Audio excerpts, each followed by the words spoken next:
Kung uuwi kang Pilipinas katulad ko, tara gawa tayo ng listahan ng mga pagkain na na-miss natin dito sa abroad dahil mahirap siyang hanapin. Ang street food dito sa Belgium ay olibolen at yung mga matatamis. Isa atin ang street food, isaw, ano pa ba, manggang hilaw. Number 1, Jollibee.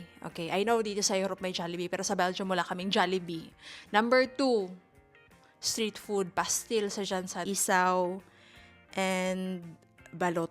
Number 3 is mga lutong bahay. Like, luto ng aking ate. Kasi ang aking ate ay ang the best cook in the whole universe. Siyempre, sinasabi ko lang to dahil alam ko manonood siya. Number 3 is pakol. I don't know if sikat din sa inyo ang pakol. I am from General Santos City and sikat kami when it comes to fishes. Ambot lamig kay ang pakol, kanang sinugba, mga tumog dagat, ana. Kasama ng pakol ay kinilaw. Uy, kalamig gid sa kinilaw.